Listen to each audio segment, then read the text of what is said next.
G'day legends, I hope that you're having a fantastic weekend. Now, yesterday's video, the comments were off. No, this was not intentional. I'm not trying to limit your freedom of speech. Anyone who follows me knows I'm a huge proponent of that. And I say to come and join the Telegram to have even more. Many other YouTubers apparently were having problems with this. I think it may be something I ticked or didn't tick, but I don't know. But my comments will always be on. And no intelligence service came and knocked on my door or threatened my paycheck that I apparently get from them if I don't report on something or else. You know, the comments, it's none of that. But I hope that you're having a fantastic weekend. Now, today we do have a lot to talk about, and in Ukraine on the front line, it is deteriorating more and more over the last couple of days, over the last few weeks, really since that fall of Avdiivka, and today is no different. But we need to talk about US aid. We need to talk about Abrams tanks coming off the front line, missiles which were meant to be a wonder weapon now not being very useful. We need to talk about helicopters, China, a bit of everything. But we'll look at the maps in the start, but where I actually do want to start is with the Abrams. Now, these Abrams went in. Anyone who's worked with main battle tanks knows that they are very deadly on the front line, but they are a big target and they are susceptible to ATGM, they're susceptible to mines, and especially in a war like this, with the bloody amount of drones. But these were hyped up, as with everything that goes in, as some wonder weapon that is going to roll down red square.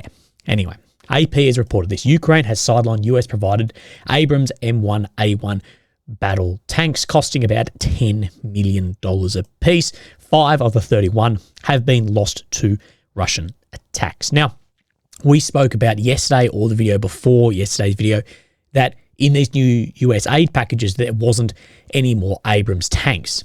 That there was Bradleys, but no more Abrams. And Bradleys, from my looking upon the war, would say that Bradleys have been more effective than the Abrams. With the 5 lost, that is 5 that we can confirm through visual.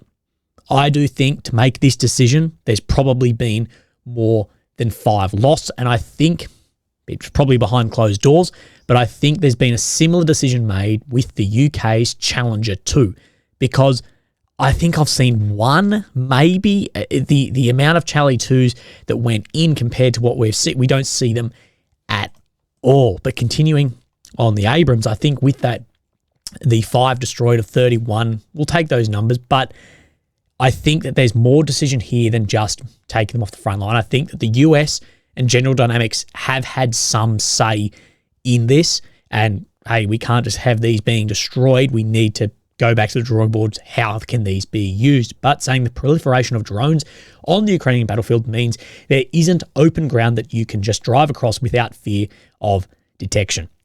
That hasn't been in tank drills for decades now. You cannot ever have just driven across open ground without fear of detection. In armoured vehicles, yes, they're very armoured. They still have, because of that, they're much bigger and you'll be detected and hit. Look at the survival rate and length of time of tank crews, even from when tanks first came into war. Many people have talked at the tactics being used of this. But for now, the tanks have been moved from the front lines and the US will work with the Ukrainians to reset tactics, saying, when you think about the way the fight has evolved, massed armour in an environment where unmanned aerial systems are ambiguous and can be at risk. Of course, with drones, with the ISR capability, everything, whether it's infantry, whether it's a tank, whether it's a plane on a runway, just the amount of capability increase and the survival rate of those systems has plummeted with drones. And we are seeing a huge change in warfare due to cheap drones. Now, there is a way to do it. We'll work with our Ukrainian partners and other partners on the ground to help them think through how they might use that in that kind of changed environment now where everything is seen immediately. And I don't know the solution to this.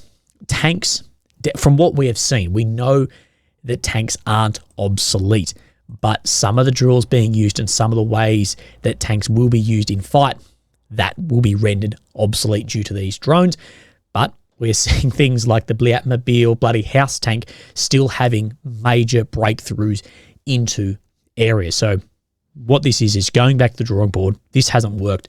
What will work? But General Dynamics, the US, and for Ukraine, the use of that is an embarrassing development in the Abrams systems. One of the most celebrated tanks in the world and a fantastic tank. I'm not saying that it's bad, but that is now what we are seeing. Maybe we'll see in the future those used better. But let's go on to the maps. And here we have Ukraine, the capital of Kyiv. The red areas occupied since 22 and the purple since 2014. The green zone here, areas where Russia has been before and either was booted out due to an offensive or has withdrawn in areas. But we'll come down here into Donetsk and we'll see, then I've got it set so we can see on this MOD deep state map the movement on the last 24 hours. And this is significant. Is it significant when you're out here? No. But is it significant when we see the amount of ground made by either Russia or Ukraine over the past 12, 18 months? Yes. And these are tactically important, strategically important areas. Areas between Pokrovsk that connect Keramik down to Avdiivka, as well as connect through to areas like Konstantinivka and the wider picture here, cutting off roads. And the first line of defense now with this movement across onto the right bank of the Derna River here through Semenivka has shown that the fallback position from Avdiivka back into here has now been overrun, and there will be a withdrawal to the second, third line of defense back here, and we may see major shifts in the coming weeks or months. So let's just step back and you get a better idea of the amount of ground that has been made and expanded here as well, showing that the expansion of control here and that overextension is less likely. One thing I think we will see is this down here close up. What we are hearing is more movement out of areas such as Badachi. Now, let's have a look on the maps and see what this is showing. One other thing I will, just to the south of Osheretny, we do have this Solovyev, so we do have some footage of Russian soldiers in here as well. This isn't translated so far. I can't find a translated version. People are going, well, this, it's still pretty high ready, blah, blah, blah. And you're like, well, yeah, it's still a very frontline area. But yeah, we do know that Russia has advanced into multiple areas of the last couple of days. And like Zelensky warned, this continual inching forwards. Now, we have the first Syriac map here. So we have Osheretny here. We have Badachi down these areas, and you can see this blue line, sorry, I almost said bloody green, that the Russian army is advancing, but this movement out of Badachi. Now, we'll bring up then the number 2 map by Syriac for today. Sorry, closed my own bloody thing. And then we see, if we line up in the same area, we can see by the end of the day that this in here, where I drew that red line before, has then closed up, as well as this movement across in Semenivka, as well as another movement closer to this blue dot here is then Urmansk. The army continued increasing buffer zone around Osheretny from different axes, north and northeast. Some plantations of the Dasha were taken in the direction of these two areas respectively, and the South Russian troops took control of all positions of the Ukraine army of Badachi, whose western part is being vacated. At the same time, troops began advancing west of Semenivka towards the high ground here that overlooked the Derna River.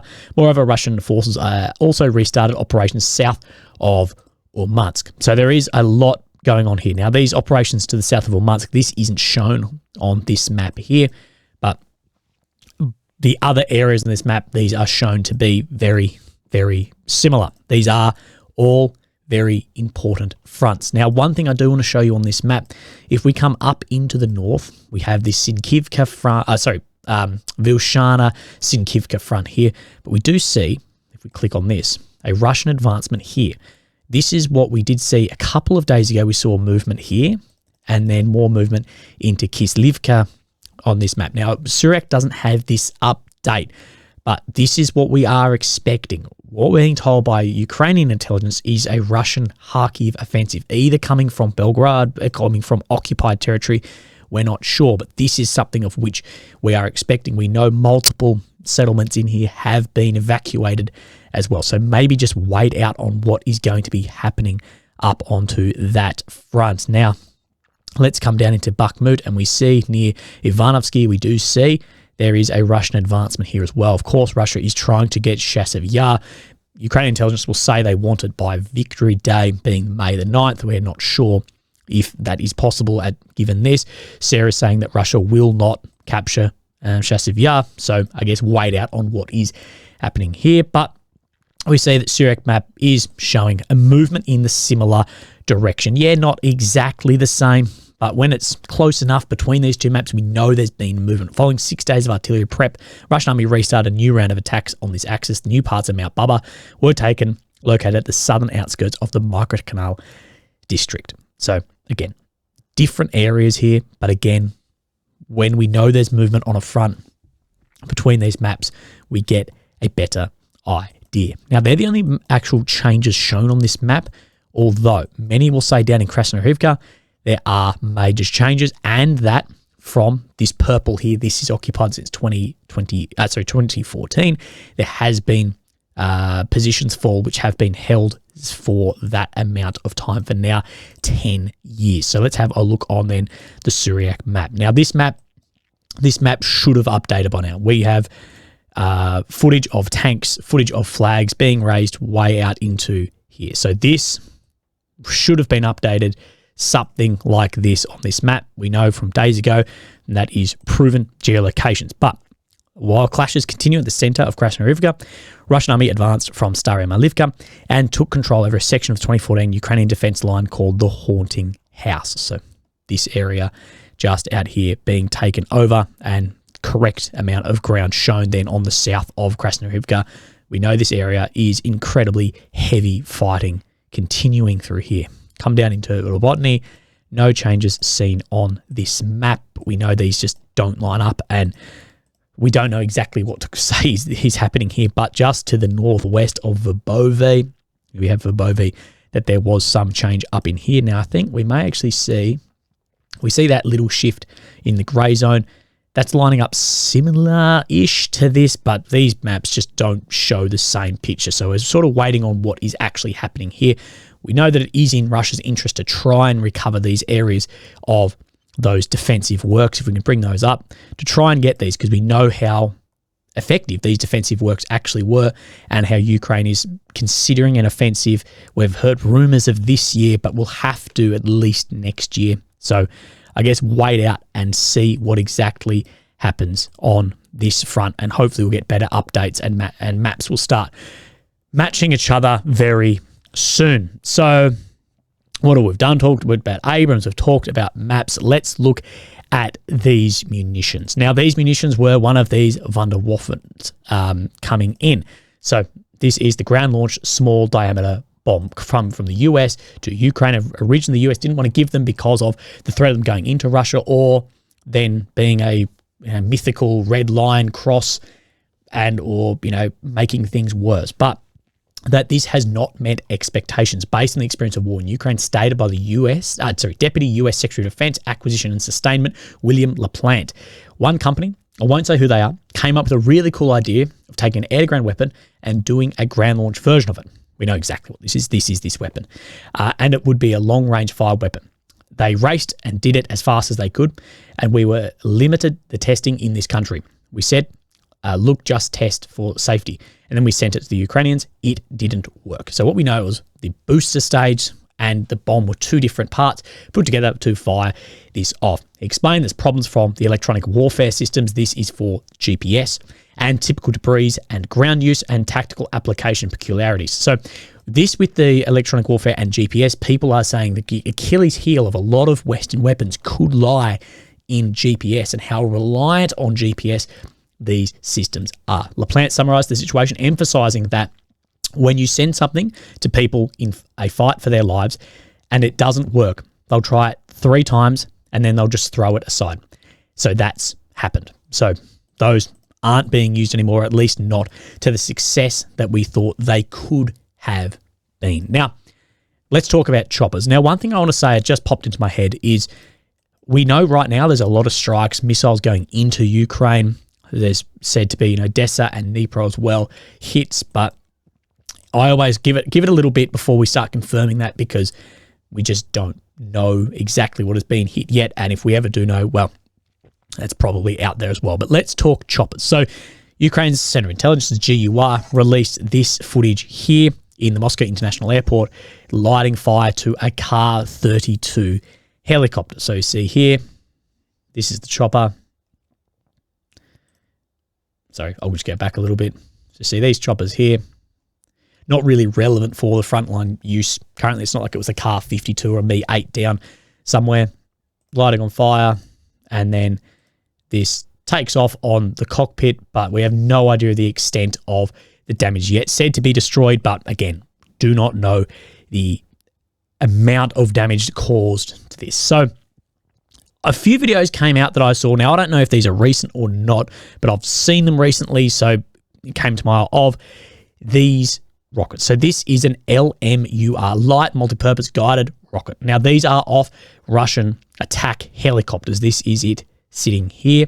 Now, what you can see with these is the camera on the front of them being guided in. The pilot can guide them on. Now, I said, I want to say a week ago, and we're talking about the increase in Russia's air capability in Ukraine and the decrease in Ukraine's air defense capability. I said if we start seeing choppers used more often, that is another sign that there is a huge lack of man-portable air defense, like your man-pad systems, and air defense, because these are more susceptible than your typical fighter aircraft we're seeing being used, like your Su-34s, etc. And these videos came out in Ruzani, said to be of these LMUR rockets coming in, and you can see that these guided from straight on, and you can run straight in on these. Reminds me of old footage you'd see coming out of like the Gulf War as well. This is said to be in Ruzani. I'll show you where that is in a second, but very interesting footage. I haven't seen this for a while happening, and if it is this system that they are claiming it is, it's off those choppers, and I think that gives another problem for the air defense. So we're talking down Ruzani front here. We do know that this is in range of Russian helicopter bases as well. So let's speak about aid. We speak a lot about aid, as we do know that over 60 billion is going into Ukraine. We know that 1 billion was announced the other day, but there is always, with everything, there is more to this than it may seem. So people today are celebrating $6 billion that may be going through. The Ukrainian military aid package is state preparing to ink contracts for as much as $6 billion worth of equipment, weapons and equipment for Kyiv's forces. Would include Patriot defense munitions, artillery ammunition, drones, counter-drone weapons, air-to-air missiles to be fitted to fighter planes. So people go, well, it doesn't seem like that much. We need to realize that Patriot, if you're talking Patriot systems, these are over $1 billion. So I know that just says munitions, but if there was systems in this, that starts soaking into that money very quickly. But what we need to look at is how this is actually being used. It's not just aid directly into Ukraine. The equipment, which also includes ammunition for HIMARS systems and NASAMS, likely won't arrive in Ukraine for several years. So it's not going to affect the current situation. As the money is being allocated under the USAI, the Ukrainian Security Assistance Initiative, the Pentagon issues contracts to American defense firms to build new equipment for Ukraine, as opposed to drawing from current US stocks. I get this on an economic sense. I do not get this in a warfighter sense at all.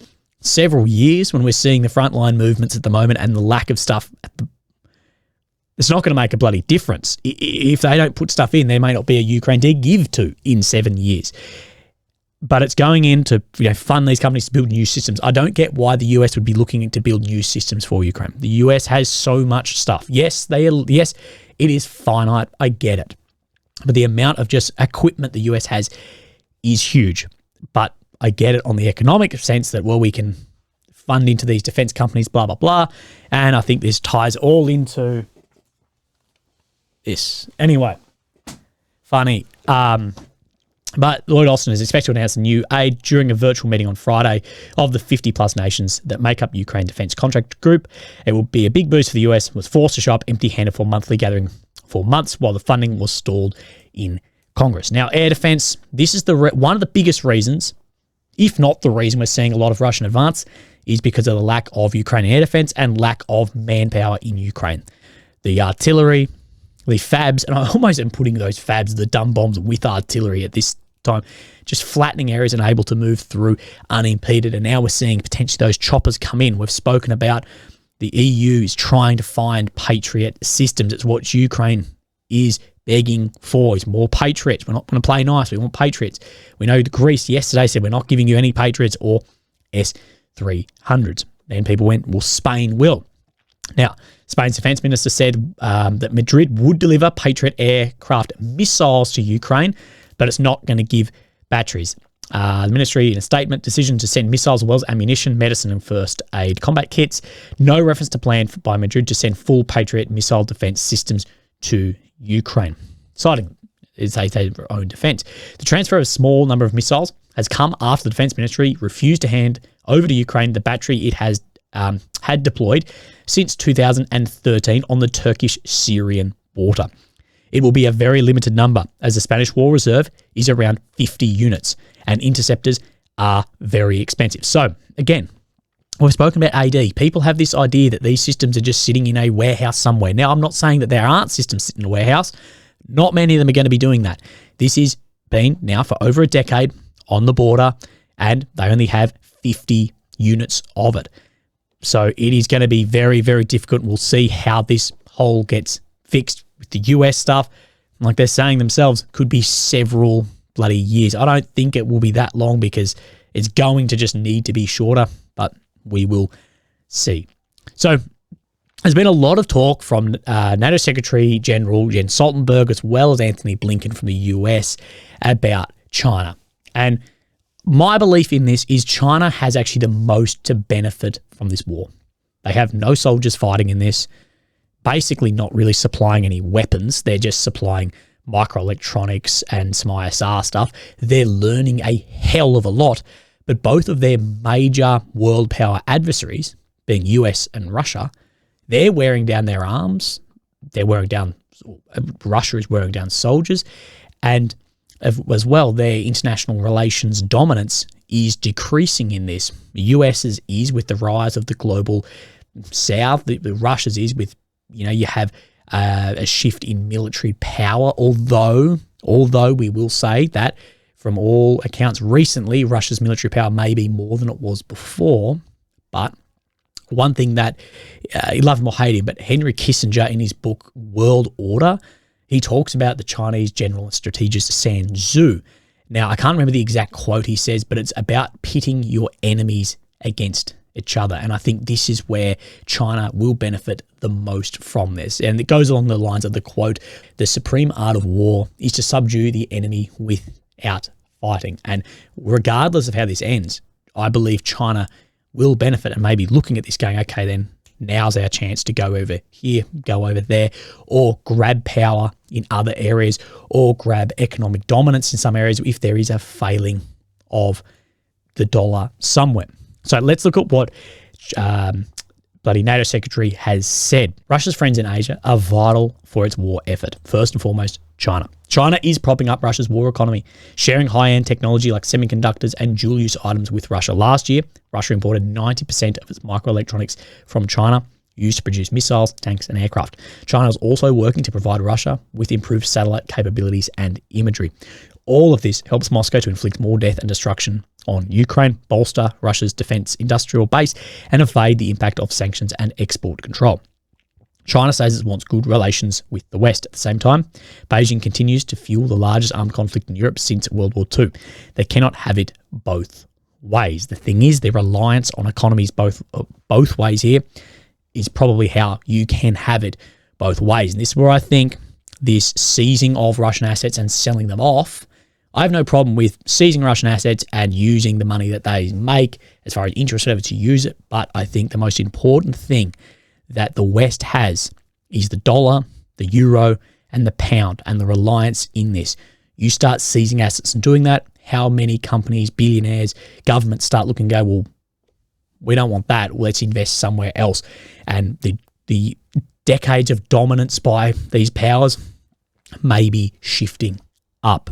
Now, we see Blinken here, and this was with a press conference today after meeting with China. One thing you're focused on was trying to get China to stop giving aid to Russia's military as it invades Ukraine. And we can talk about China's attitude here because they've made a public statement. Their foreign ministry spokesman was asked today about ending aid to Russia, and he said, well, look, we trade with Russia, and you guys aid Ukraine. You're hypocrites. That sounds like a no. We're not stopping seemed to be what they were trying to say. He says, well, here's the problem. What China is doing now is it's not providing weapons to Russia for use in Ukraine, right? For example, North Korea and Iran are. So that China's not providing to Russia like North Korea and Iran are in just hard weapons, shells, blah, blah, blah. But it's the number one supplier of critical components to Russia to rebuild its defense industrial base, machine tools, microelectronics, optics, and other things that are going right into massive production of munitions. So this is much more difficult to, I guess, target down. And then in turn, are going to Ukraine. This is not only a problem for us, it's not only a problem for Ukraine, it's a problem for virtually everyone in Europe because they see this as helping to perpetuate the Russian aggression in Ukraine. They also see it as creating a growing threat to Europe's security. Again, do you think this all isn't done on purpose? I think we have this idea of like things aren't being, everyone's stupid and no one's doing things maybe on purpose to lead to where they see fit. So one thing I shared with their Chinese colleagues is at the very same time they're trying to develop better relations with Europe, they can't be doing that while at the same time helping to fuel what is the biggest threat to Europe's security since the end of the Cold War. Now, we've already taken steps ourselves. We're prepared to do more if China is not prepared to act to curb this activity. So that saying Washington will step in, I don't know how that will go. Look at sanctions. Sanctions against Russia have, on the whole, basically not worked and had more effect the other way.